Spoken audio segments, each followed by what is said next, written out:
Dies war ein besonders frischer Herbstmorgen, als ich Dr. John Watson mich wieder einmal im vertrauten Gimmel der Baker Street 221b wiederfand. Mein Freund, Sherlock Holmes, sei in seinem Sessel. Die Morgenausgabe diesmal ordentlich zusammengelegt. Auf seinem Schoß sind scharfen Augen auf die glimmend Glut im Kamin gerichtet. War in der letzten Stunde ungewöhnlich still gewesen. In Stillträumereien vertieft. Unsere hausliche Still wurde J.J. durch die Ankunft von Inspektor Lestrade unterbrochen. Sein sonst so forsches Auftreten war von einer Blags getrut, die unbehagen vermitten ließ. Mit einer Muttengest nahm seinen Hutabi an Wanny Sichen Holmes. Ich namen, Mr. Holmes, Sie haben vom merkwürdigen Tod von Reginald Abernathy gelesen? Holmes nicht leicht den Kopf. Ein wirklich merkwürdiger Tod. Ein begeisterter Spieler. Tot in seinem eigenen Arbeitszimmer aufgefunden. Aber es gibt etwas, das Sie mir nicht erzählt haben? Lestrade runzelt die Stirn. Das merkwürdig darin, Sir, ist, dass nur wenig Stunden zuvor auf seinen eigenen Tod gejudet hat. Ich kann einen erschrockenen Ausruf nicht unterdrücken. Ein Wett auf seinen eigenen Tod. Das ist da wohl ein Scherz. Lestrade schüttelt grimmig den Kopf. Zugen im Albion Club haben es beschworen. Abernathy hat ein beträchtliche Summe darauf gejudet, das bis Mitternacht tat sein Wort. Dann, am Punkt 12 Uhr, fand in sein Diener aber seinem Schreibtisch zusammengen sunken. Stocktot. Keine Anzeichen von Gold. Kein Hinweis auf Selbstmord. Einfach tot. Holmes buht sich wie und legt die Fingerspitzen aneinander. Und die Tedessersatz? Das ist der andere rätselhafte Aspekt, erwidert Lestrade. Die Hörst sagen, es seien natürlich Ursachen gewesen, Versigen. Aber der Mann war laut seinem Arzt bei bester Gesundheit. Holmes' Augen funkelten interessiert. Faszinierend. Und der Club? Hat in die seltsam Wettabschlägen ran? Ein halbes Dutzend Männer, antwortet Lestrade. Alles am glaubwürdig zugen und alle gleichermaßen verblüfft. Man sagt, sei best lang gewesen und habe sogar damit geprallt. Das bold reicher sein wird als zuver. Holmes hab sich abrupt. Der Vertraut funkte Neugier durch vor seinen hageren Körper. Kommen Sie, Watson. Wir müssen uns den Tatort selbst ansehen. Ein Mann, der auf seinen eigenen Tod spekuliert und die Wettguen, ein ungründliches Ereignis habe. Ich selten erlebt. Damit zogen wir unsere Mantellen und matchten uns auf den Weg in die nebelverden Stragen Londons. Der seltsame Fall von Reginald Abernathy zog uns erniet in die labyrinthischen Tiefen menschlicher Torheit und List. Die Droschke retour über das glatt Kopfsteinpflaster. Ran Holmes und ich uns auf den Weg zum Haus des verstorbenen Reginald Abernathy matchten. De Morgenabel hing in den Stragen, und dämpft das Klappern der Huff und das Klirren der Peitsch des Kutsches. Ren die Gaslaternen des Schwarzes, flackerns Licht in die hier im Brecken Dunkelheit warfen. Holmes sah neben mir, sein scharfen Augen nachdenklich zusammengekunfen. Ein leichtes Lächeln umspielt sein Lippen, ein Zeichen davor, dass in das Rätsel bereits faszinierend, merkwürdig, Watson nicht war, sagte plötzlich. Das ein Mann nach Abernathys Vermigen ein so grotesk Wett eingeht. Auf das eigen Leben zu setzen, zuten Twitter von größter Zuversicht ins Überleben, oder von tiefer Tedesquischheit, oder vielleicht Wahnsinn, schlug ich vor. Holmes. Schüttelt den Kopf, Wahnsinn hinterlässt Spuren, mein Freund, Spuren in Seele und Geist, die sich nicht verbergen lassen. Ich vermute ein ander Art von Verzweiflung, die den Spieler tief im Innersten trifft. Abernathy, wie Sie wissen, war ein fester Rage im Albion Club. Ein Mann, der in den Tischen spielt, also bin das Schicksal selbst seinen Lebensunterhalt. Schuldig, ich runzelt die Stirn, Als ich mich in die Kursen de mans in den Gesellschaftskulm erinnerte. Noch allem was man hört, ein Dandy. Der zu extravagans und leichtsinnigen Ausgaben niet, aber kam der Tipp. Der den Tod ins Visional. Unser Taxi hielt vor einem prächtigen Stadthaus am Grosvenor Square. Dessen Steinfasset bereits. Erst ein Zeichen von Vernachlässigung siegt. Hier ein Leichtbrockelns Mauerwerk, dort ein rough verschmierter Ziegelstein. Ein ernst reinblickender Butler ließ uns ein. Und seine Augen blickten tief in die Luft, als uns ein breit, Teppich ausgelegt Treppe hinauf zum Arbeitszimmer der verstorbenen Mr. Abernethy fort. Der Raum, den wir betreten, war reich. Ausgestet. Der Duft von altem Leder und Pfeifenrauch hing noch in den schweren Vorhängen an Mahogany-Regeln. Ein feiner Persertipage lag auf dem polierten Eichenboden. An dem Kamin nistert ein Feuer und warf Schatten, die und die Wand. Tanzen. Der Schreibtisch, ein massives Eichenholz, bestimmt Buckern, Spielkarten und halb geschriebenen Briefen, dominierte die Mitte des Raums. Lestrade. Der Kurs wie uns eingetroffen war, stand mit grimmiger Mien am Kamin. Ich dacht, sie, möchten die Lied vielleicht untersuchen. Never see a transported word, Mr. Holmes. Segte an, du tät auf eingestalt, die aber dem Schreibtisch zusammengesunken sah. Holmes trat vio. Sein Blick schweift bereits über die Schiene und bemerkt Details, die meinem unguten Blick entgangen waren. Abernethys Kopf ruht auf einem Stapel Papier.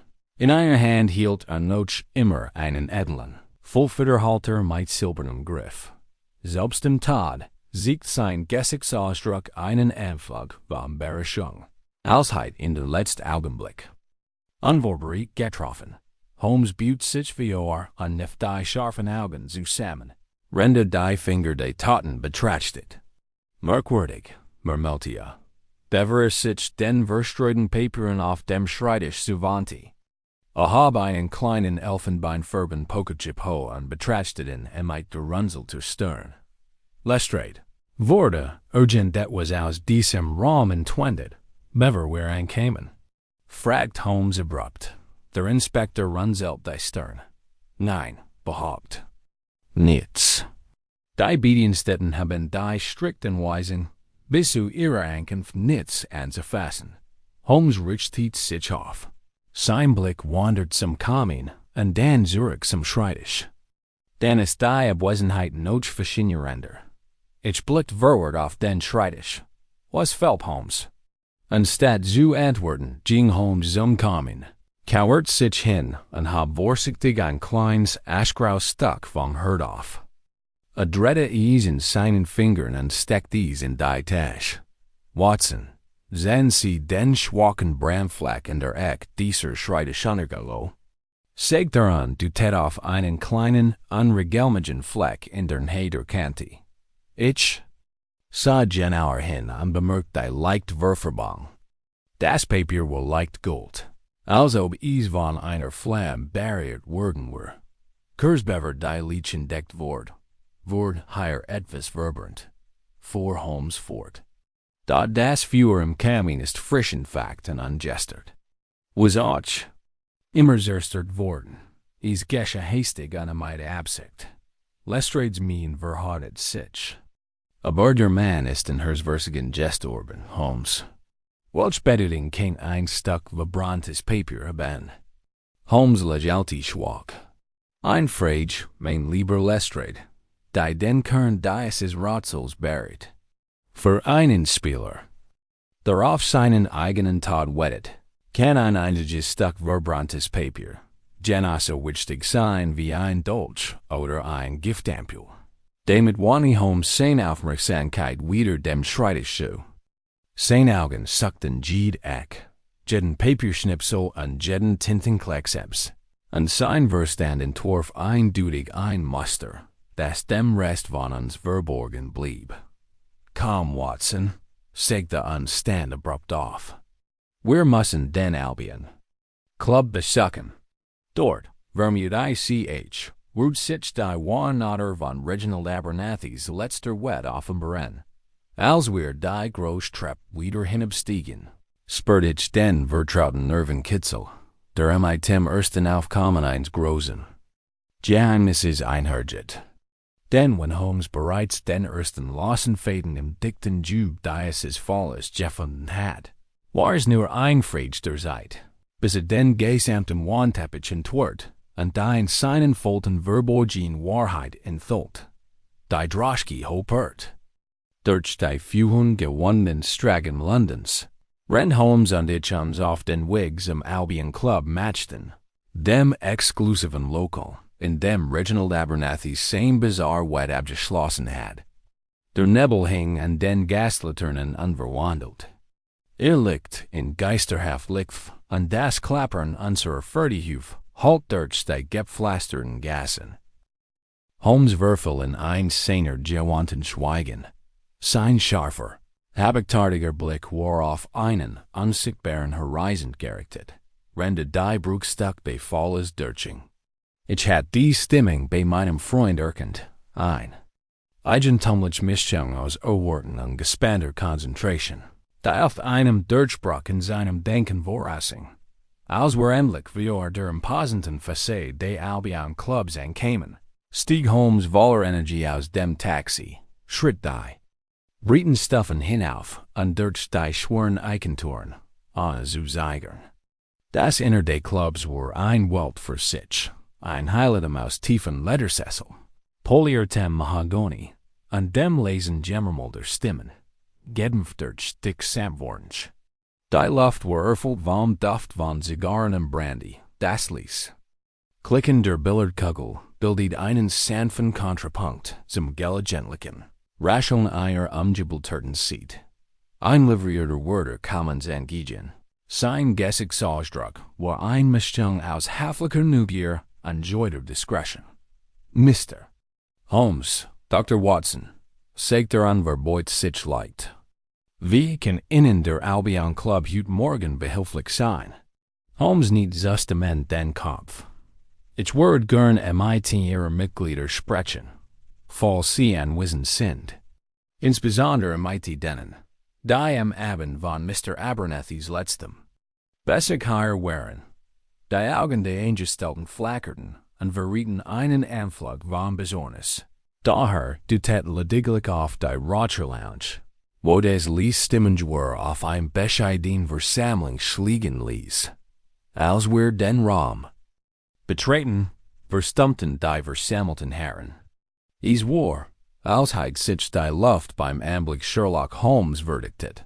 Einer Figur, deren Ruff, Tauschungen aufzudecken und verborgen Wahrheiten aufzudecken, sich links in den einflussreichen Korridoren der Stadt herumgesprochen hat. Holmes mustert den Raum mit einem einzigen durchdringenden Blick, bever sein Blick auf ein klein, eng zusammengesetzte Gruppe am Coming fiel. Ich folgte seinem Blick und erkannte einen der Männer als Colonel Sebastian Warburton, einen grauhaarigen Veteranen mit tantigem Kinn, dessen Ruff für Tapferkeit und Waggelsigkeit in einem Militärkreisen zu einer kleinen Legend gemacht hat. Neben ihm lummelt ein dünn schnurrbartige Gestalt, die ich als Edwin Forsyth erkannt, einen unbedeutenden Baronet mit einer Schwarz für Baccarat und dem Ruff eines Klatschmals. Holmes nähert sich der Gruppe, der Leichtigkeit eins. Jaegers, der sich seiner Büten hört. Colonel Warburton, Sir Edwin, sagt nickt zur Begrüßung. Darf ich Sie kurz wegen unseres gemeinsamen Bekannten, de verstorbenen Mr. Reginald Abernathy, bitten? Warburtons Augen verringten sich, und sein Kiefer spannt sich instinktiv an. Reginald? Was für ein Schand, Holmes? Ich heit nie gedacht, dass ich den Mann so plötzlich tot sein würde. Aber immer voller Leben, in der Tat. Erwidert Holmes und nahm unaufgefordert auf einem Stuhl in der Hayplatz. Ich habe gehört, Sie waren dabei.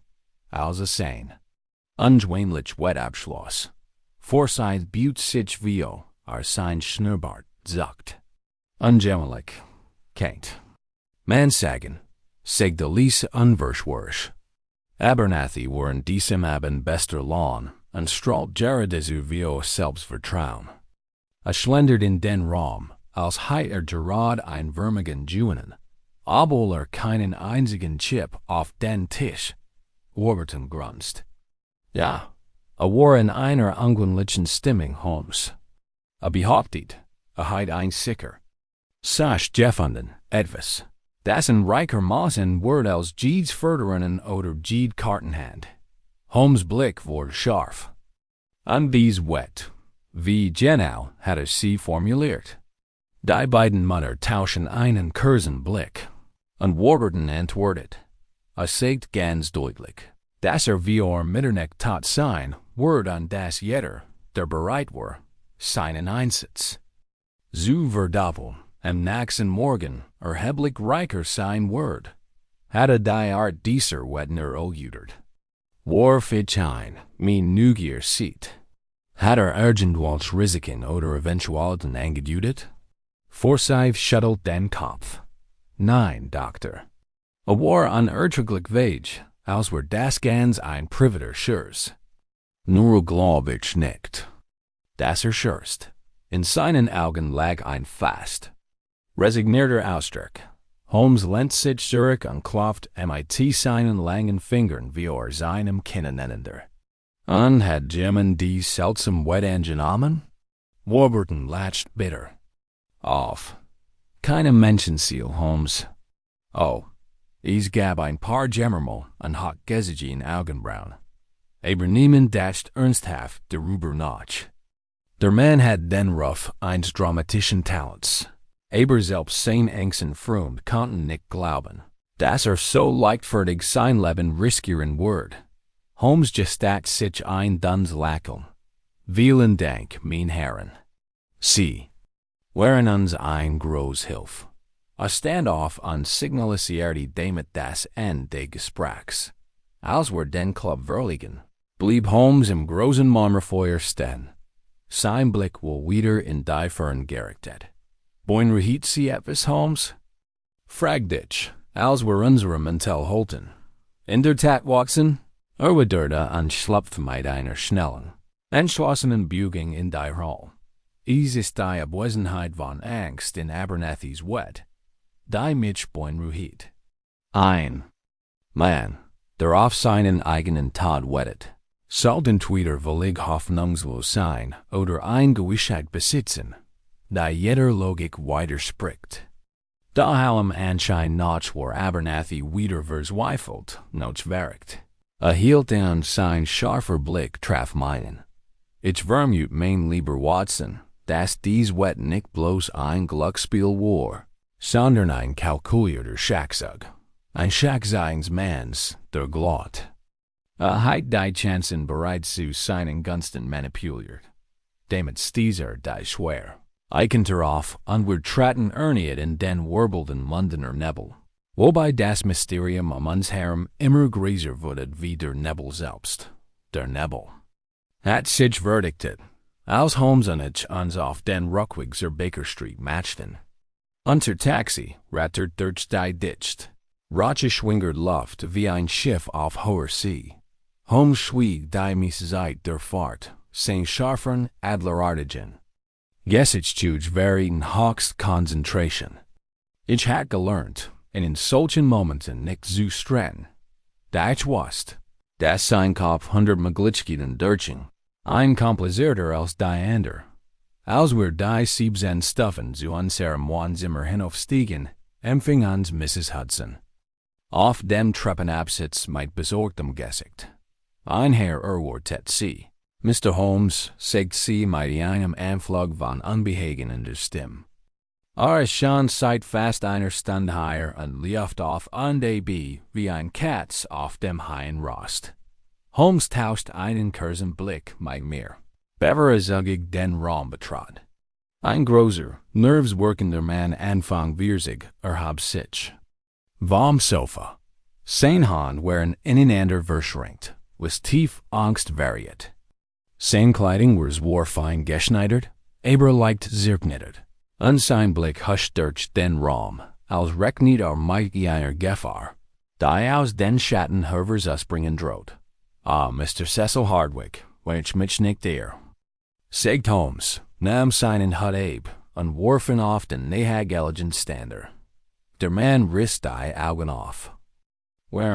Ja, Sir, aber wie? Holmes winked Abe.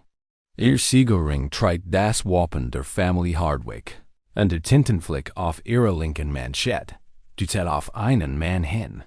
Der viel Stunden im Borough verbrängt, wahrscheinlich in der Finanz oder Rexbranch. Hardwick starrt in einen Moment lang und dann schien sein Fass an Wieders Warlingen.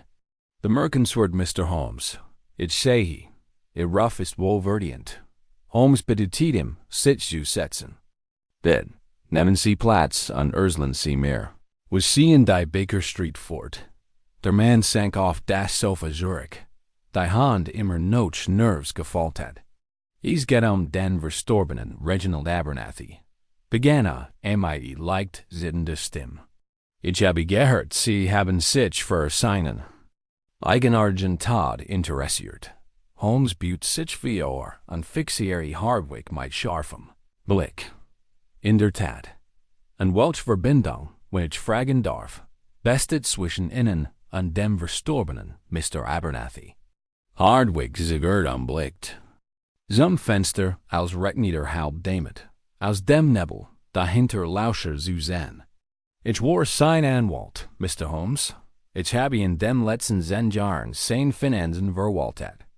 Ich habe sein Testament aufgesetzt. Holmes' Augen glanzten. Interessiert. Und, da ist his Testament, enthielt dies urgent welch besonderen Bestimmungen. Urgent dat was das auf den Grund seiner Verganiswillen wet hinweisen kennt?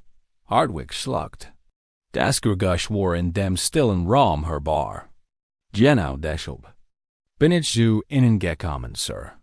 Das Testament wurde erst VORs Weiwoken unter hoch seltsamen Umständen geändert.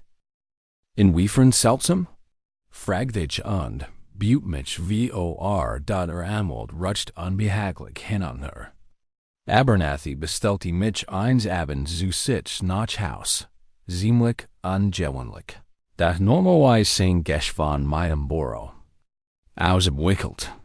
War ungewöhnlich duster gestimmt und lief im Zimmer auf und Abe, als würde in ein unsichtbarer Dietmann verfolgen.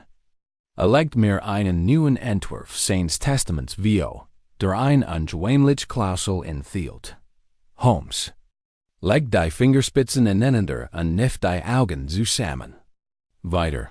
Hardwick holt tief Luft. Die Klausel besagt, das sollt Abernathy innerhalb eines Monats sterben. Sein Desanter Necklace. Ein beeindruckend Summe möchte ich hinzufügen, nicht an sein Family oder sein Ängsten. Freund, sondern an einzelne Person, einen Mann namens Alastair Devereux, vertielt worden sollt. Devereux? Wiederholt ich. Der Name war mir unbekannt. Holmes Jeddick hat sich in seinem Stall aufgeregt, und seine Augen glänzten mit der Intensität eines Spürhunds, der ein frisch Fahrt aufgenommen hat. Hat Abernathy irgendeine Erklärung für dies plötzliche große Gigit gegeben? Überhaupt nicht, antworten Hardwick und verkrampft die Hand. Als ich nachfragt, winkt der AB am besten darauf, dass ich den Änderungsantrag sofort ausarbeit und unversichtlich umsetz. Wirkt. Fast ängstlich, als ob ihm schlimme Konsequenzen drohen würden, sollte die Aufgabe nicht erfüllen. Holmes stand abrupt auf und ging zum Fenster. Sein langen, schlanken Finger trommelten leicht gegen die Scheibe. Und dieser Alastair Devereux, was wissen Sie aber in? Hardwick schüttelt den Kopf. Sehr wenig, fürchte. Der Name sagt mir nichts, und ich habe keine Aufzeichnungen über ihn unter Abernathys bekannten gefunden. Holmes drehte sich und in seinen Augen blitzte die neue Spur auf. Und das Testament, ist es noch in Ihrem Besitz? Ja, antwortet Hardwick, griff in seinen Mantel und holt ein ordentlich gefülltes Paket Papier hervor. Ich hielt es für ratsam, is mitzunehmen. Falls sie es einzeln möchten. Holmes nahm das Dokument mit einem dankenden Nicken entgegen. Wenn seine Augen bereits über den dichten Gesetzestext huschen. Einen Moment später lächelte er. Ein Dunz, robbte ihr Lächeln, das mir einen Schauer über den Rücken jagt. Ausgezeichnet, Mr. Hardwick. Sie haben gut daran getan, mich darauf aufmerksam zu machen. Ich glaub, Sie haben gerade den Schlüssel zu dieser ganzen Angelegenheit geliefert. Hardwick wirkt einen Moment lang erleichtert. Dann verfinstert sich sein Gesicht wieder. Aber, Mr. Holmes, was bedeutet das? Warum sollte Abernathy sein Testament nur wenig th? Wie seinem Tod auf so eigenartig Weise ändern? Holmes faltet die Papiere sorgfältig zusammen und steckt sie in seinen Mantel. Genau das, mein lieber Herr, möchte ich herausfinden. Streckt Hardwick ein lange, mutige Hand entgegen, deren sicher Aufstand an sie ergriff. Vielen Dank für Ihre Zeit, Mr. Hardwick. Sie haben mir viel Stoff zum Nachdenken gegeben. Seien Sie versichert, die Wahrheit wird ins Licht kommen. Als der Anwalt ging an seinen Schritt im Treppenhaus weiterhalten, drehte sich Holmes zu mir. In seinen Augen blitzte ein Grimmage, beinahe wild Intelligenz auf. Watson, sagte mit leiser, aber eindringlicher Stimme. Wir sind bei dieser Wette auf einen Geist gestiegen. Einen Schatten, der in die Vergangenheit unverlegt. Sogar in die Zukunft reicht. Dieser Alistair Devereux ist der Schlüssel, da bin ich mir sicher. Dann griff noch einmal nach seinem Mantel und schritt mit der plötzlichen, entschlossenen Energie eines Manns, der die Witterung seiner Beaut aufgenommen hat, zur Tür. Komm, Watson. Das Spiel hat begonnen. Der Morgenabel hat sich kaum von den Londoner Türmen verzigen, als Holmes und ich uns wieder in einer Droschke wiederfanden. Die Räder klapperten über das Nasskopf-Steinpflaster, als wir uns auf den Weg zur Fleet Street machten. Holmes hat seit Hardwicks Abriss geschwiegen. Sein schlank Gestalt kauert in der Eck der Droschke, die langen Finger unter seiner scharfen Adlernaise verschränkt. Wenn sein Verstand die neuen Hinweis, die wir gerade entdeckt hatten. Durch ging dort, als schließlich die Term der St. Bride's Church in Sicht kamen, redder sich an seinen grauen Augen rissen mit plötzlicher Intensität auf. Watson, wir müssen einen Geist entlarven, sagte mit scharfer, entschlossener Stimme. Dieser Alistair Devereux, wird immer sein mag, hielt den Schlüssel zu der merkwürdigen Wette des verstorbenen Mr. Abernathy in der Hand. Sturgenich, der am meisten vom verzeitigen Tod unseres unglücklichen Spielers profitieren. Word, aber wo ist er? Fragte ich unversicht, die Puzzleteile zusammenzusetzen. Hardwick hat noch nie von ihm gehört, und Abernathys Bekanntenkreis scheint ben so unwissend zu sein. Holmes gestat sich ein duns Lächeln. Genau, mein lieber Watson. Und genau darin liegt das Rätsel. Ein Mann, der ein Reisiges. Vermigen Urban Word, hinterlässt jeder keine Spuren in den Krisen der Gesellschaft. Den Clubs des West Ends oder den Buckern der Londoner Finanzinstitut? So ein Figur ist entweder ein Gespenst aus Abernathys Fantasy oder jemand, der als darin gesetzt hat, sein Identität zu verbergen. Wir stiegen via der imposenten Fassade des Londoner Central Registers aus, einem riesigen, hellenden Gebäude, in dem die Finanzidern des Empires aufgezeichnet und bewacht wurden. Drinnen ragten Reihen staubiger Geschäftsbücher bis zur Gulbedeck, gefüllt mit Transaktionen, Urkunden und Wörtern, die den Reichtum der Stadt ZUS MMEN HIEL 10. Holmes. Schritt zum Schreibtisch des Angestellten. Sein scharfer Blick mustert bereits die Regale. Ich bin kein Zugriff auf Nussen Register, aber unter einem Mengsgring und eigenem Zubertrang, sagt mit napper, gebieterischer Stimme. Der Angestellte, ein dünner Mann mit Brill und tintenverschmiert Fingern, blickt. Leicht berischt auf, Holdhaber schnell die benteten Bond herver. Holmes nahm die Bucker, und fort mich zu einem schmalen Lassettisch. Sein Finger blatterten mighty der Precision eins Chirurgen Scalpels durch die Seiten. Fast ein. Stunblank Laser Namen und Zahlen, und runzelt like die Stern. Rende dem finanziellen Lebensblut der Londoner Kaufleute und Industriellen. Expert. Schlieglich hielt in, und ein schwacher Schimmer der Zufriedenheit erhellt sein Augen. Renwer. Watson, murmelte und tippte mit seinem schmalen Finger auf einen bestimmten Eintrag. Alistair Devereux. Eingetragen. Als Inhaber einer kleinen, aber profitablen Handelsfirma, MIT-Sitz in Limehouse. Ich büte mich vor, den Eintrag zu untersuchen. Es war ein unauffälliger Eintrag. Nur ein Name und ein Adress. Ein kleines Lagerhaus in der Nähe der Docks, ein Ort, von dem ich wusste. Das ein Zentrum des Seehandels, des Schmuggels und aller Arten zwielichtiger Geschäft war. Holmes klappt das Hauptbuch mit einem entschlossenen Null zu. Kommen Sie, Watson. Ich glaub, es ist Zeit. Das war Mr. Devereux einen Bessic abstatten. Der Nebel verdictiert sich erniet, als wir uns dem Limehouse wird umhörten. Die Luft war erfüllt vom scharfen, salzigen Geruch des Flusses und dem allgegenwärtigen Gestank von Kohlenrauch. Die engen Gassen verschlingen sich wie Schlangen, und die Gebäude lehnten sich aneinander, als wollten sie das Licht verdunkeln. Endlich stießen wir auf die Adresse im Hauptbuch, ein Bescheidienst, ein aufliches Lagerhaus mit einer schmalen, eisenbeschlagenen Tür und schmutzigen Fenstern. Kaum etwas von der Aktivität im Inneren verrieten. Holmes klopft heftig in die Tür, und sein Behandstern Nachel schlugen mit einem scharfen, weiterhallenden Gurgusch auf das Holz. Nach einem Moment narrt die Tür auf und gab den Blick auf einen stämmigen, unregerten Mann in einer fleckigen Westfrei. Sein Augen verringten sich, als unser unbekannten Gesichter warnem. Was wollen Sie? Knurrte mit einem deutlichen, halben Akzent in der Stimme. Holmes nicht leicht den Kopf. Wir haben Gespräch mit Mr. Devereux zu. Tun. Der Blick des Manns huschte mit einer Mischung aus Misstrauen und Verachtung über uns. Hier ist kein Devereux. Holmes lächelte, und sein Lippen verzigen sich zu einem dünnen, humorlosen Lächeln.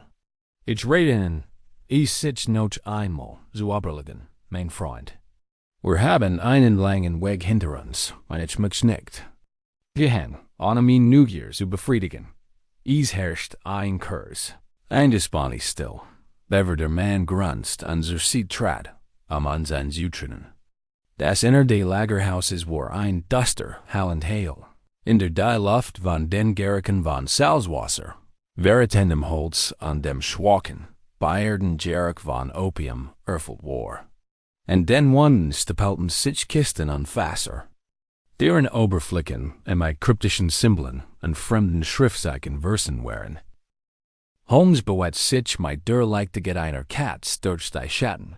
Sein scharfen Augen huschen über jedes Detail.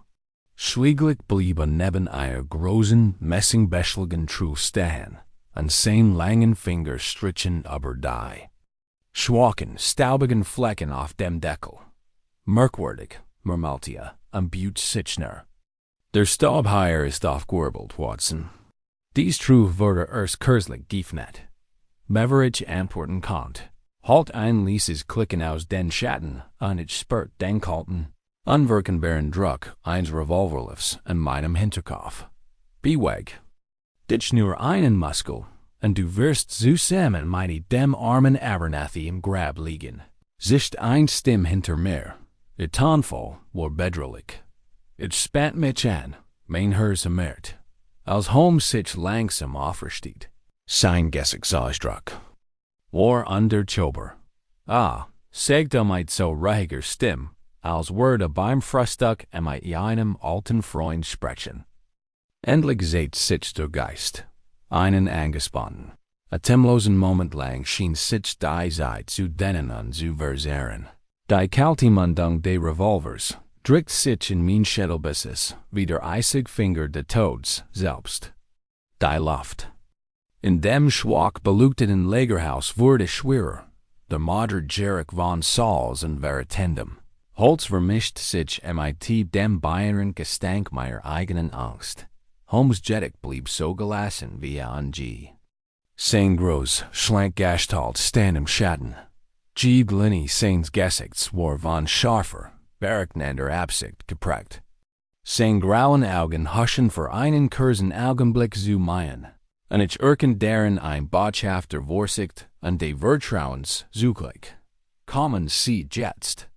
Sagte ruhig, sein Stimme so ruhig, als würde über das Wetter sprechen. So ein Theater ist nicht ein Tig. Ich Versicherinnen, wir haben nicht die Absicht, ihre Arbeit hier zu strengen. Mit dem lediglich ihrem Arbeiter besprechen. Der Mann hinter mir lacht schrill und kellig. Arbeiterbruder? Da bist du falsch, Kumpel. Am besten drehst du dich an Gast, solange du noch kannst. Holmes trat bedächtig einen Schritt vio. Die Hand baumelten locker in seinen Seiten. Jede seiner Bewegungen sucht von präziser Kontrolle. Ich glaub nicht. Ich habe Grund. Zu der Annahme, dass dieses Haus in direktem Zusammenhang mit dem merkwürdigen Tod von Reginald Abernathy steht. Und ich würde sehr gern mit ihr Devereaux sprechen. Der Druck auf meinem Schädel der die sich leicht und ich spürt. Das ist eigentlich Schätzen, ein Auflockern von Zweifel. Das Holmes im Sinn unheimlichen Wahrnehmung sicherlich auch bemerkt hat. Devereaux, murmelte der Mann mit misstrauischer Stimme. Kennen Sie den Namen? Holmes gestat sich ein schwaches, sarkastisches Lächeln. In der Tat. Aber ich glaub, dass ich den Mann besser kenne als Sie. Einen langen Moment lang hörte ich nur das entfernt. Naren der Lagerhausbalken und das Liesplätschendems und den Dogsdraugen. Dann, mit einer plötzlichen, fliehenden Bügung, verschwand der Druck in meinem Hinterkopf. Als der Schritt zurücktrat an sein Stiefel über die schmutzigen Dielen Scharten. Folgen Sie mir. Knurrte an Bettitans. Tiefer in. Das Lagerhaus hineinzugen. Holmes nicht justement den Kopf. Ohne den Blick von unserem Entführer abzuwenden, rende mir bedeutet in zu folgen. Ich hab mich tief aus, ohne es bemerkt zu haben. Renn mein Herz noch immer in meiner Brust hammert. Als wir in die Schatten ten dort. Das Inner des Lagerhauses war ein Labyrinth aus engen Gängen und gestapelten Kisten. Die Luft war erfüllt. Von der feuden kalte Flusses und dem scharfen Jerick von Metal. Das Schwarz, flackernd Gaslicht der Deckenlampen warf lange, flackernd Schatten, deren Bewegungen auf unheimlich Wies und geisterhaft Gestalten erinnerten, die Napp. Außerhalb des Siegfelds lauerten. Endlich Jellington wir in ein kleines, schwach beleuchtetes Büro im Herzen des Lagerhauses. Mitten im Raum stand ein ramponierter Schreibtisch, auf dessen Oberfläche sich Hauptbucker, Fragbrief und ein einzelner Lamp lagen, die einen schwachen, goldenen Schein über die Chaetischinerie warf. Hinter dem Schreibtisch sah ein Gestalt, die ich aus Holmes' Beschreibung sofort wiedererkannte. Ein Donner, voller Mann mit eingefallenen Wangen und tiefliegenden Augen. Sein Gesichtszüge waren scharf unkantig wie die eines hungrigen Wolfs. Aus der Devereaux. Aus. Wir eintreten, blickte auf, und sein schmalen Lippen versigen sich zu einem schwachen, raubtierhaften Lächeln. Na, Mr. Sherlock Holmes und Dr. Watson, so war ich lieb und atme. Holmes niet den Kopf eier leichten, spätischen Verbugging. Mr. Devereaux, nehme ich an? Ich freue mich, dass Sie tatsächlich kein bloßer Geist sind, ach. Wenn verschwinden aus den Hauptbuckern der Londoner Gesellschaft darauf schlagen lassen kennt. Devereaux kniff die Augen zusammen. Sein notchigen Finger legten sich ineinander.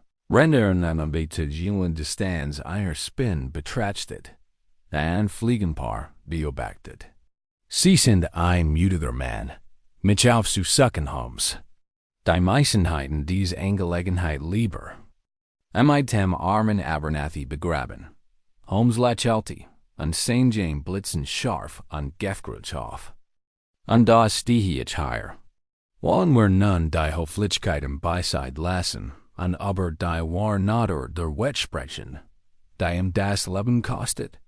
Devereux lemt sich zurück, seine Augen funkelten amüsiert und berechnend. Also Gott. Mr. Holmes, Sie haben meine Aufmerksamkeit. Holmes nahm dem Mann gegenüber. Platz und trommelt mit seinen langen Fingern leicht auf der Schreibtischkant. Ich glaub, Mr. Devereux, Sie haben ein jüngst raffinierte Tuschung ingeniert.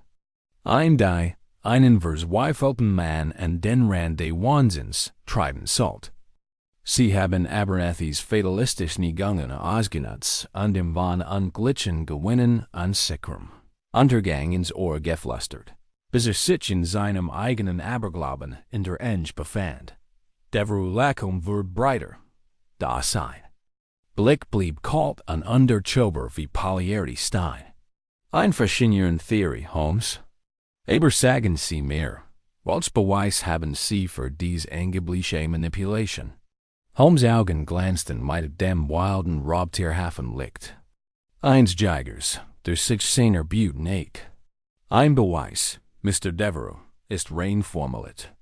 Ich habe bereits Spüren Ihres Einflusses auf die Angelegenheiten der Verstorbenen, Mr. Abernathy gefunden. Sein Genderts Testament, die plötzliche, unerklärliche Überweisung von Geldern an eine Schattenfirma in Limehouse an die Gericht. Aber einen Phantompartner, die mir in seinen letzten Tagen zu Ohren kamen. Zum ersten Mal sah ich in Devereux Augen ein Auflackern Actor, unruhend ein leichtes Anspannen der Kiefermuskeln. Holmes büht sich viel und sein Stimme. Wurde zu einem Lesen, gefgrucken Murmel. Und dann ist natürlich noch die Sache mit dem verbrannten Brief. Ein Fragment, das ich in Abernathys Arbeitszimmer gefunden habe, und das die, unwirkbar spür. Ihre Handschrift trägt.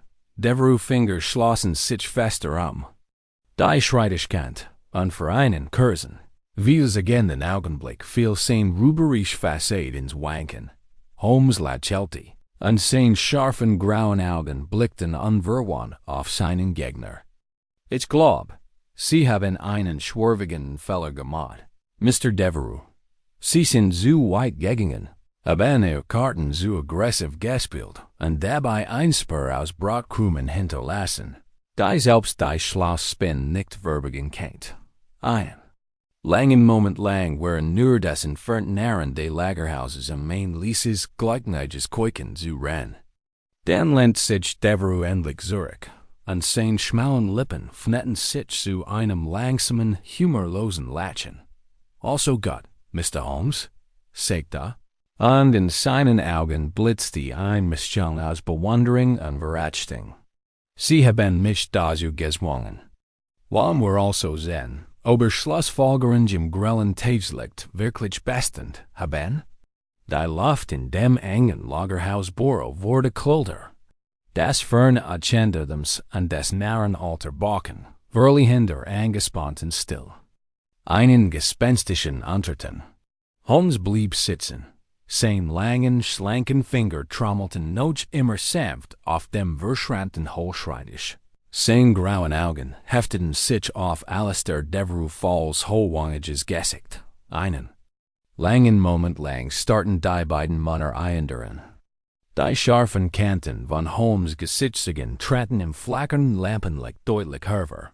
Wenn Devereux dann Lippen zu einem spratten, humorlosen Lächeln erstarrt blieben. Sie sind ein mutiger Mann, Holmes, murmelte Devereux. Schließlich und legt die Finger wie zum Gebet aneinander. Aber selbst die mutigsten Jäger können in ihr eigenen Fallen tappen, wenn sie zu weit gehen. Holmes kniff die Augen zusammen. Sein scharfer Verstand rast bereits durch 100-maglich Zug und Gegenzug. Ein treffen Metaphor, Mr. Devereux. Aber ich word sagen. Die spin die zu viel Netzwet, werfing sich oft in Ehren. Eigenen Faden. Devereux lachen verschwand ein wenig. Sein langen, notchigen Finger schlossen sich fester die schreitische Kant. Und was genau glauben Sie, aufgedeckt zu haben, Holmes? Ein paar geflüstert Halborheiten an Indizien? Ein Stück verbranntes Papier, und ein paar Verzweifelbrief? Holmes lehnt sich zurück, ohne den Blick von seinem Gegenüber abzuwenden. Oh, ich habe noch mehr, mein lieber Herr, viel mehr. Sehen Sie, ich habe Ihr Methode verstanden, ein just elegante. Wenn ich etwas rücksichtslos Methode zur Finanzkriegführung. Devereux presst die Jane zusammen, ein leichter. Dann flog von Behagen huscht aber sein hagers Gesicht. Sie sind ein Phantom, Mr. Devereux, ein Geist. Der durch die Schatten der Londoner Finanzwelt geistert und verzweifelte Manieren Versprechungen von Reichtum und Ruin, zuflüstert. Sie manipulieren sie mit einem Flüstern hier, einem kleinen Anstoß dort, und bleiben dabei immer unerreichbar. Ihr Name ist nur ein Flüstern in den Geschäftsbüchern von Limehouse und den Pride-Clubs von Paul. Mal. Devereux Schmählippen verzigen sich zu einem nappen, humorlosen Lachen. Und trotzdem stehen Sie hier wie mir, Holmes, ohne euch nur den geringsten Beweis. Sagen Sie mir, was würden Sie tun? Den Gerichtshof einschalten? Mich allein aufgrund Ihrer Schlussfolgerung wie den Richter schleifen. Holmes lachen.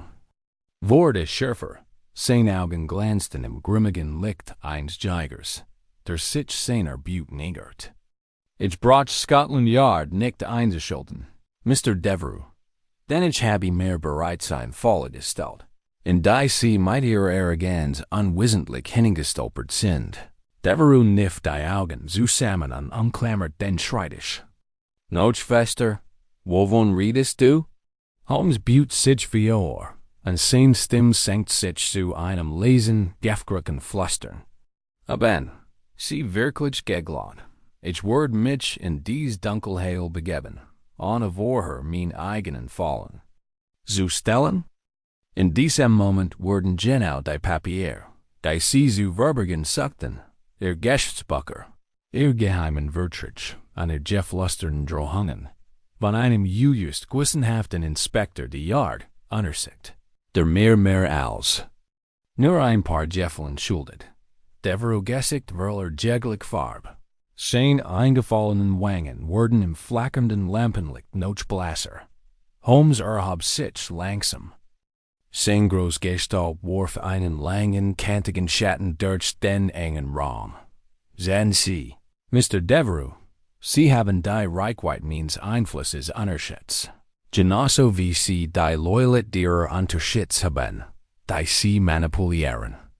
Walton, schon jetzt ältest sicher sorgfältig Netz, Faden für Faden auf. Einen langen, atemlosen Moment lang war nur das Entfernen der Balken und das ließ stetig rauschende Flusses dahinter zu rennen. Dann endlich fnetten sich Devereux Schmählippen zu einem langsamen, rasselnden Ausatmen. Verdammt, Holmes! Sich der Hand bald seine notchigen Finger zu zitternden Fassen. Verdammt! Du und die Einmischung. Holmes lächelte. Und seine Jane blitzen dann und raubtierhaft. Ich accept Ihre Capitulation, Mr. Devereux. Aber verwechseln Sie mich nicht mein Schwach. Sie haben den Samen Ihrer eigenen Vernichtung gestellt, und nun werden Sie die bitter ernst. Einfahren, dann drehte sich abrupt sein langer Mantel wirbelt ihn herum, als Terschritt. Sein Schritt halten scharf auf den schmutzigen Dielen. Ich folgte ihm. Mein Herz klopft für Erleichterung und Bewunderung, wenn ich immer noch versiegt, das ganz erschreckend. Als mes von Holmes zu schön zu begreifen, als wir in die kalte, nebelige Luft des Hafens traten, drehte ich mich zu meinem Freund mein Atem kaum Kursen. Unregelmigen Stan. Holmes, sagte ich mit leicht zitternder Stimme. Sie sind ein enormes Risiko eingehen, in so zu konfrontieren. Was war, wenn Ihren Bluff Durchgekautheit?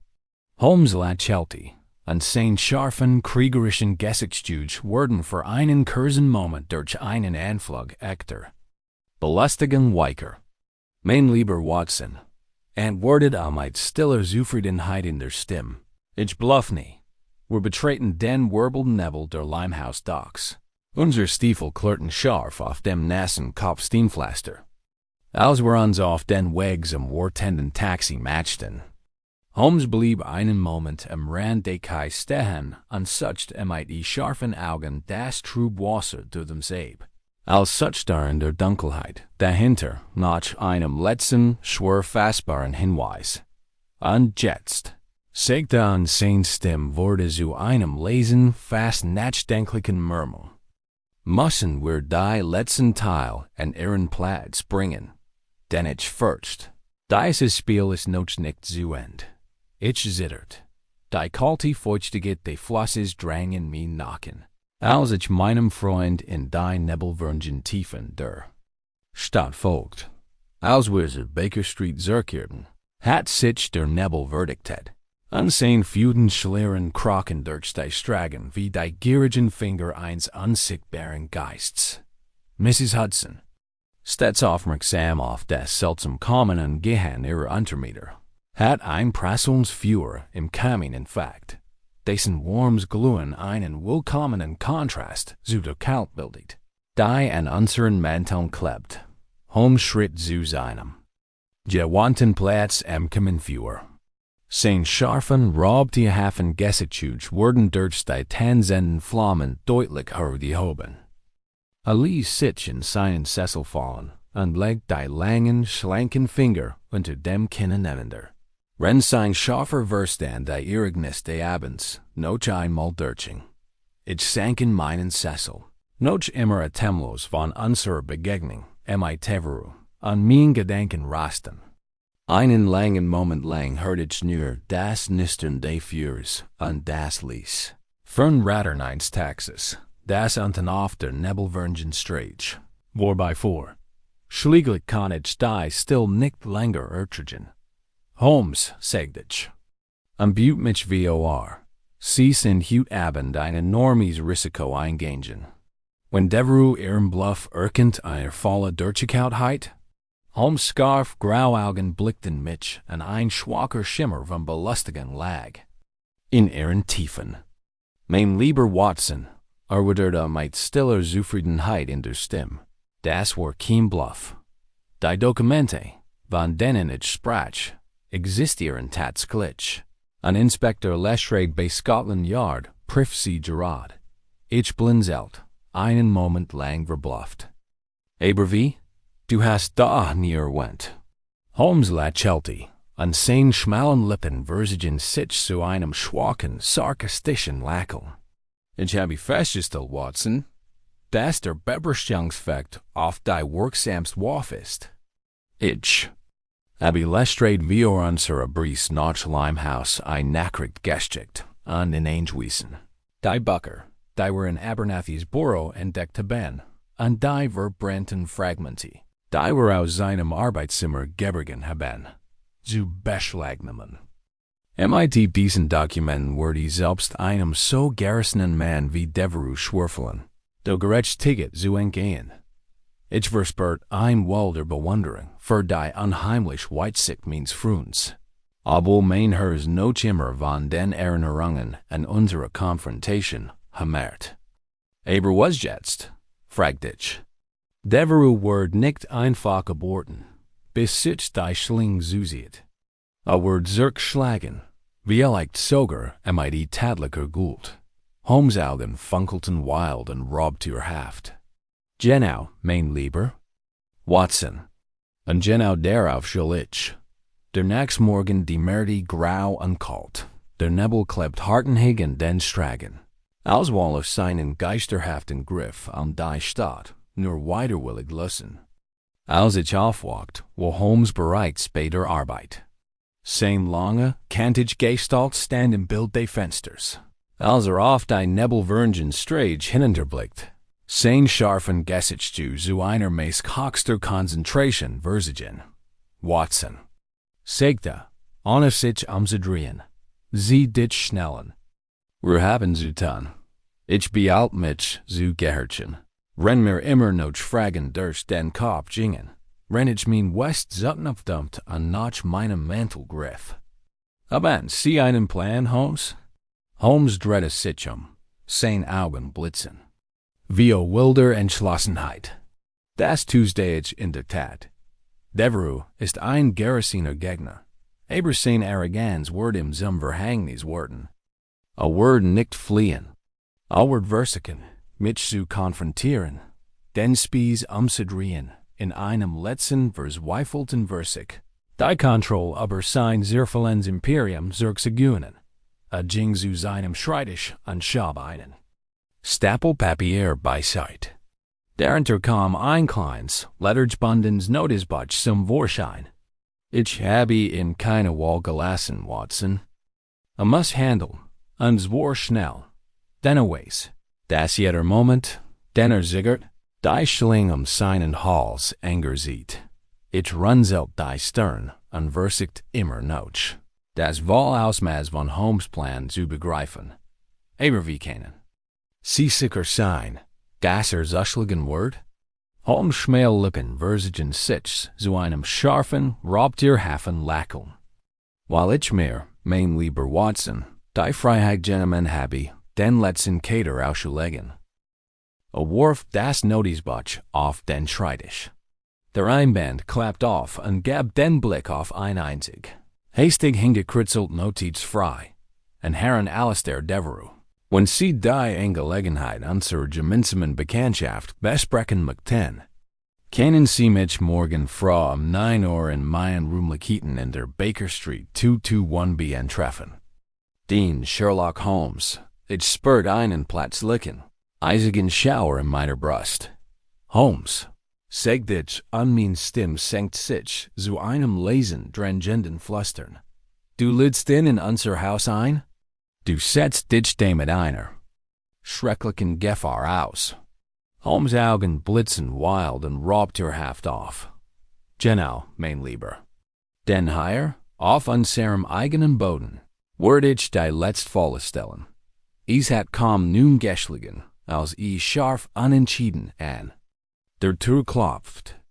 Holmes, der ruhig in seinem Sessel sah, nickt mir nur zu, als ich den Raum durchquert. Unseren Bessiger einzulassen. Devereux stand auf der Schwelle. Sein hagers, falls Gesicht zu einem angespannten, spreaden Lächeln versigen in seinen Augen blitzte ein Mischung aus Wut und Verzweiflung.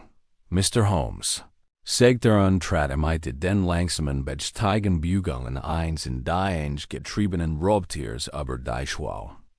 Sie waren ein juristlastiger Gegner. Ich lob Sie für Hartnäckigkeit. Holmes erhob sich langsam. Sein lange, schlank Gestalt übrig den anderen Mann und bittet ihm, Platz zu nehmen.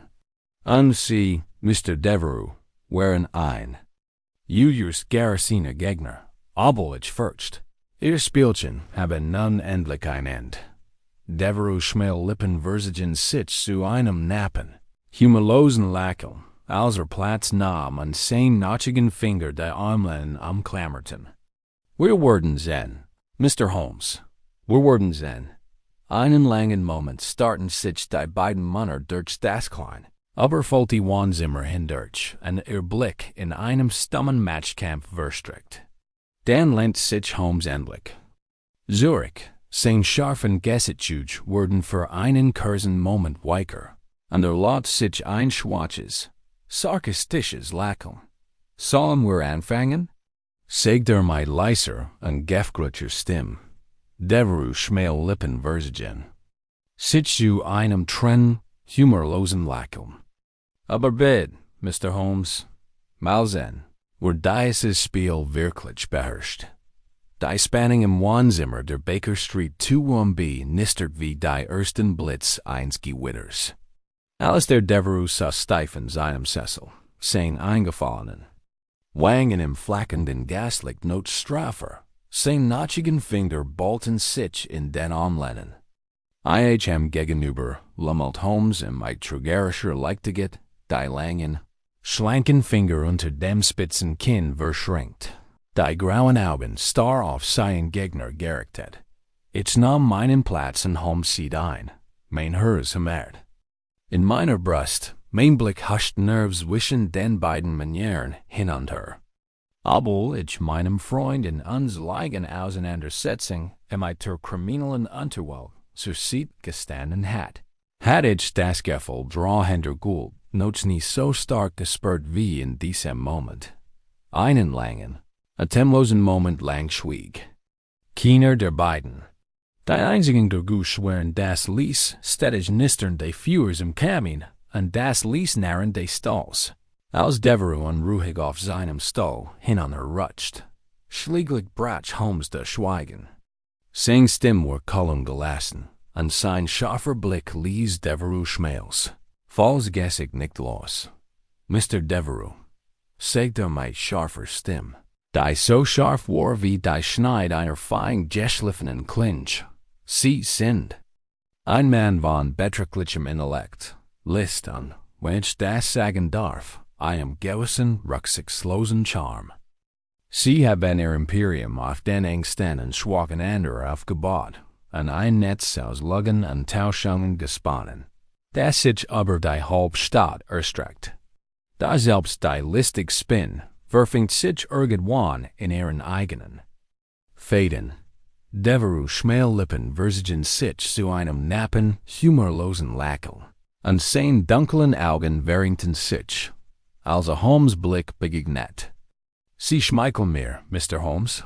Aber ich frage mich, glauben Sie wirklich, dass Sie in diesem Kampf die Oberhand haben? Oder haben Sie sich einfach nur von Ihrer Unbesserkeit überzeugt, wie so viel andere wie Ihnen? Holmes Scarf.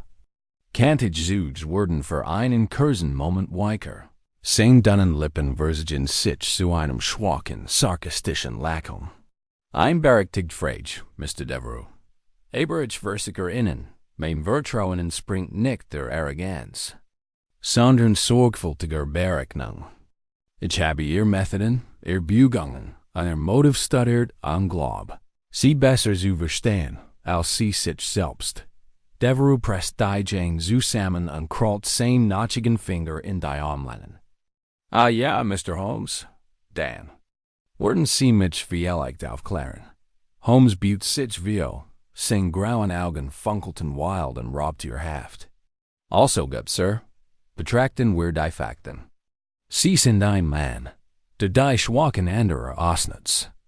Sie flüstern den Verzweifelten und Verdammten ins Ohr und versprechen ihnen Reichtum unmatched im Tausch gegen ihr Zielen. Sie manipulieren den Markt, verdrehen die Chancen und sehen die Fäden ihrer Mitmenschen wie ein meisterhafter Puppenspieler. Devereux. Schmählippen verzigen sich zu einem knappen, humorlosen Lächeln. Und was ist damit, Holmes? Ist das nicht der Lauf der Dinge? Spielen wir nicht alle das Spiel, so gut wir können, und suchen dabei jeder seinen eigenen Vorteil. Holmes' Augen verringten sich, und seine scharfen Gesichtszüge verhärteten sich zu einer meist wilder, unergiebiger Entschlossenheit. Vielleicht, Mr. Devereux. Aber es gibt einen Unterschied zwischen denen, die einen ehrlichen Vorteil suchen, und denen, die schwachen andere ausnutzen und sie zu ihrem eigenen Vergnügen in die Verzweiflung und ins Verderben treiben. Devereux. Notchige Finger klammerten sich fester die Armlehnen seines Stulls, und seine tiefliegenden Augen blitzen wie plötzlicher verzweifelter Wut. Und was ist damit, Holmes? Was haben Sie wie Mich wie einen Richter zu schleifen? Mich in Ketten durch die Schragen zu fahren, wie einen jünglichen Taschendieb? Holmes' Schmählippen verzigen sich zu einem scharfen, raubtierhaften Lächeln. Nein, Mr. Devereux. Ich habe wie Sie zu brechen. Ich sorgfältig Gewabungsnetz zu entwirren, und war not der ganzen Welt zu offenbaren. Einen langen, atemlosen Moment lang starten sich die beiden Männer durch das kleine, aber faulty Wohnzimmer hindurch. En Blick in einem stummen Matchkampf verstrikt. Dan Emlich lent sich Devereaux Zurich, an sein schmalen, kantigen Gesichtsuch, versigen sich zu einem Verkrampfen. Spradenlakel. Sie glauben, sie heiten Juenen Holmes, sagt emiten leiser, gefgrülche Stimme. Aber sie haben mich unterschätzt. Sie vergessen, Sir. Das auch ich die menschliche Natur kennend, sie genauso sorgfältig studiert habe wie sie mich. Holmes kniff die Augen zusammen und schloss die Armlehnen seines Stulls fester. Ah ja? Devereaux Schmählippen versigen sich zu einem langsamen, humorlosen Lachen. In der Tat, Mr. Holmes, ich kenn Methoden, Gewohnheiten, Schwachen. Ich weiß, dass Sie ein intelligentes und vernünftiges Wesen sind, mein. Der Stolz darauf ist, die Begungen seiner Gegner vorauszusehen. Da selbst die Schärfklinge kann stumpf werden. Selbst der listigste kann von seiner eigenen Blut gefangen werden. Holmes' Scarf, kantig Gesichtsuch blieben ausdruckslos, sein grauen Augen blickten unverwandt auf Devereaux. Schmähls Fallsgesicht. Und was genau haben Sie vor, Mr. Devereaux? Devereaux buht sich vor, sein tiefliegenden Augen blitzen vor wilder, verzweifelter Entschlossenheit. Ich habe vor, zur zuzuschlagen, Mr. Holmes. Ich werde Spiel gegen Sie wenden. Sie auf Schritt und Tritt aus Manvrien und Oberlisten, bis Sie am Ende sind und kostbarer Ruff wie ein Stück billiges Glas zerschmettert ist. Holmes. Schmählippen versigen sich zu einem scharfen, raubtierhaften Lachen. Dan, Mr. Devereaux. Machen Sie Ihren Zug. Einen langen, atemlosen Moment lang starten sich die beiden Männer durch das klein. Oberfalte Wohnzimmer hindurch und Blick in einem stummen Willenskampf verstrickt. Dan endlich. Hab sich Devereaux langsam von seinem Stuhl. Sein Donner. Nachiger Krüpper warf einen langen, kantigen Schatten auf den abgenutzten Teppich. Das werde ich. Mr. Holmes, sagt der mighty leiser, gefgrülliche Stimme. Das werde ich. Dan. Dreht sich abrupt Sein langer, dunner Mantel wirbelt und herum wie die Flügel eines großen, dunklen Vogels, als Schritt. Auf der Schwelle blieb einen Moment stehen, und seine tiefliegenden Augen huschen über die Schulter zurück zu Holmes. Starren Blick. Bis zu unserem nächsten Treffen, Mr. Holmes, sagt an seinen dünnen Lippen versigen sich zu einem nappen, spraden Lachen. Ich freue mich darauf. Und dann war weg. Dieter schlug mighty einem scharfen, entschiedenen Knall hinter ihm zu, der wie das Letztluten einer Totenglock durch das klein, oberfalte Wohnzimmer halt. Holmes blieb einen langen Moment regungslos stehen, sein scharfen, kantigen Gesichtsuch waren still und ausdruckslos wie ein Steinskulptor. Sein grauen Augen waren auf den leeren Turmen gerichtet. Schlieglich redder sich, und sein langen, schlanken Finger legten sich erniet unter sein Kinn. Wenn sein scharfer, berechnender Verstand begann, die letzten Züge seines täglichen Spiels zu planen. Der Nebel hing in dieser Nacht aber. London wie der geisterhaft Hauch eines längst vergessenen Albtraums und halt die alten Steine und verwinkelten Gassen der Stadt in ein feucht, klammernd Umarmen. Es war eine Nacht voller Geheimnis und Schatten, geflüsterter Drohungen und finaler Konfrontation. Holmes stand am Fenster unseres Wohnzimmers. Sein groß, kantig Gestalt hab sich von der beschlichen Scheibe, sein scharfen, grauen Augen waren auf die Wirbel-Dunkelheit dahinter gerichtet. Sein schmalen, hawkischen Zug versigen sich zu einer meist grimmiger Konzentration, render die letzten Zug seines langen, täglichen Spiels im Kopf hat. Einen langen Moment lang schwieg ich und betrachtete die angespannte, grubbelt. Gestalt means Fruns, eine mighty Mischung aus Ehrfurcht und Beklommenheit. Ich had Holmes im Laufe der Jahre in vielen Stimmungen erlebt, sein wild Begeisterung beim Aufspüren eines neuen Rätsels, sein kalte, berechnendes wenn die Geheimnis eines teuflischen Verbrechers entrezelt. Da. Noch nie hatte ich in so tiefen Gedanken versunken und so konzentriert auf die bevorstehende Aufgabe erlebt. Schließlich rührte sich, seine langen, schlanken Finger schlossen sich fester die Kante des Fensterbretts, als sich zu mir umdreht und seine scharfen Augen in einem wilden, raubtierhaften Licht glänzten. Watson, sagte die leiser, gefgrüßte Stimme, die Stund ist gekommen. Devereaux hat seinen Zug gemacht, und jetzt ist Zeit für uns, unseren zu machen.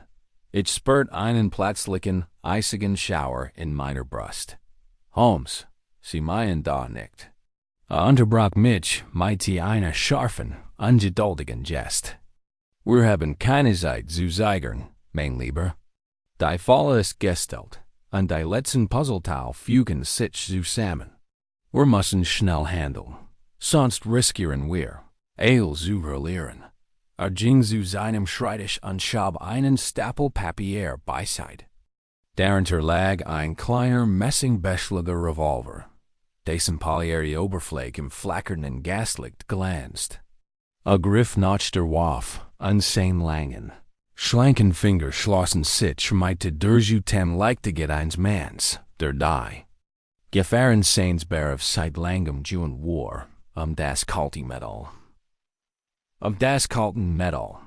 Ashikaras seit langem tun war, das kalte Metall. Holmes, sagt ich, und mein Stimme senkt sich zu einem leisen, drangenden Fluster. Sie bringen sich in groß Gefahr.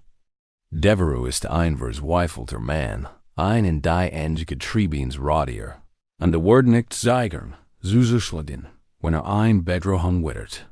Holmes' Schmählippen verzigen sich zu einem schwachen, sarkastischen Lächeln, als den Revolver in die Tasche seines langen, dunklen Mantels schob. Genau, mein lieber Watson. Und genau darauf soll ich. Die Mitternachtsluft war kalt und feucht, als wir durch die nebelverhangenen Straßen Londons fuhren. Das ließ, gleichmäßig rattern unserer Taxator, halt durch die engen, verwinkelten Gassen wie der Genf-Trommelschlag eines längst vergessenen Trauermarsches. Holmes sah neben mir in der Dunkelheit. Sein scharfen, kantigen Gesichtszug waren unter der Krempe seines Huts verborgen, und seine langen, schlanken Finger trommelten sanft auf dem polierten Holz seines Stocks. Einen langen, atemlosen Moment lang schwieg keiner von uns. Nur das ließ, genfratternde Taxator, und das ließ, fernflüstern die nebelverhangenen Flosses waren zu rennen. Dann endlich rett sich Holmes. Seine scharfen, grauen Augen funkelten wild und raubtierhaft, als sich zu mir umdreht. Watson, sagt mit leiser, gefgrüßter Stimme, haben Sie Ihren Revolver? Ich griff nach der kleinen polierten Pistole, die in der Tasche mein Schwernmantel steckt. Mein Herz ermert viel Angst und Entschlossenheit. Das Tuesday ich Holmes. Holmes nickt, und sein scharfen Gesichtszug verhärteten sich zu einer meist wilder, unergiebiger Entschlossenheit. Gott, denn ich fürcht, wir werden dies brachen, bever dies not vorbei ist. Wir erreichten die Docks, als die Mitternacht schlug. Dichter, stickiger Nebel wirbelt uns herum wie die gierigen Finger eines unsichtbaren Geists. Die Luft war feucht und kalt, der Schwatsch, sausig direkt die Flosses vermischt sich mit dem barren Gestank von Kohlenrauch und nassem, vertendem Holz. Holmes blieb am Rand des schmalen, nebelverhangenen Kais stehen. Seine scharfen, grauen Augen suckten die Dunkelheit dahinter ab. Rende nach dem polierten, messingbeschlägigen Revolvergriff, der in der Tasche seines langen, dunklen Mantels steckt. Einen langen, atemlosen Moment lieber regungslos stehen. Sein groß, kantig Gestalt hob sich wie der Schatten eines Rackingels von der nebelverhangenen Dunkelheit ab. Und sein scharfer, raubtierhafter Blick war auf die dahinter aufragende Masse des Lagerhauses gerichtet. Dann wandte sich endlich mir zu, und seine schmalen Lippen verzigen sich zu einem schwachen, sarkastischen Lächeln. Kom, Watson, zeg der might leiser, gefgrutje stem. Das Spiel had begonnen. Im Lagerhaus war es kalt und dunkel. Der dicht Nebel drang durch die zerbrochenen Fenster und klaffenden Türen, wie der Atem eines riesigen, unsichtbaren Tiers. Die Luft war erfüllt vom Geruch von feuchtem, verritendem Holz und rostendem Metall. Das ließ, hallend narrend der Balken unter unseren Füßen, wo das einzig Geräusch, als wir uns durch die Dunkelheit kämpften. Holmes bewegt sich mit der stillen, Raubtierhafen Armut einer Jagdkatz. Seine scharfen, grauen Augen haschen hinunter. Rende die Dunkelheit nach der leisesten Spur einer Bügung abseckt. Rennt sich sein langen, schlanken Finger. Fester um den polierten Griff seines Revolvers schlossen. Und dann, ohne Warning, bracht die Dunkelheit in einem Platzlicken, blendenden Lichtblitz aus, und das Scarf, wiederhollen Nullen ein Schusses, halt wie das Luten einer Totenglock durch die tief Dunkelheit. Holmes sprang zur Seat. Sein scharfen, kantigen Gesicht versigen sich zu einem wilden, Raubtierhafen knurren, als Hiram warbelt. Sein Revolver blitzte in der Dunkelheit auf, als das Feuer erwidert. Einen langen, atemlosen Moment lang halten die scharfen, nisternden Schuss durch die Dunkelheit, under dicht. Stickige Nebel wirbelt uns herum wie die gierigen Finger eines unsichtbaren Geists. Dann endlich verklangen die Echos, der Scarf. Beijend Jarek des Schießpulvers hing schwer in der Luft. Als Holmes seinen Revolver senkt und seine scharfen, grauen Augen in einem Wildtierhafen Licht glänzten, als in die Dunkelheit vortritt. Mr. Devereux, sagt mein Teeleiser, gefgrutje Stimme, das Spiel ist zu Ende. In der Dunkelheit war ein Schwatsch. Schlürfen Bügung zu Rennen. Das sanft, gleichmäßig Keuchen meines Atmens. Und dann taumelt endlich ein dun, hager Gestalt in das Schwatsch, flackernd Licht. Devereux volles Gesicht war zu einem angespannt. Spraden Lachen versigen. In seinen dunklen Augen glänzt ein Mischung aus Wut und Verzweiflung. Render die blutend Wand in seiner Seat, umklammert an seinen nachigen Finger Blutverschmier wären. Sie haben Juenen, Holmes, flüsterte mit dunner, krächzender Stimme sing dunnen, blutleeren Lippen versigen sich zu einem verkrampfen, humorlosen Lachen. Aber zu welchem Preis? Holmes' Scarf, kantig wurden für einen kurzen Moment weicher. Sein grauen Augen hefteten sich auf das hager, blutleer Gesicht seines gefallenen Gegners. Der Ticket, Mr. Devereux, erwidert mighty leiser, gefgrutje Stimme. Aufkosten der Ticket.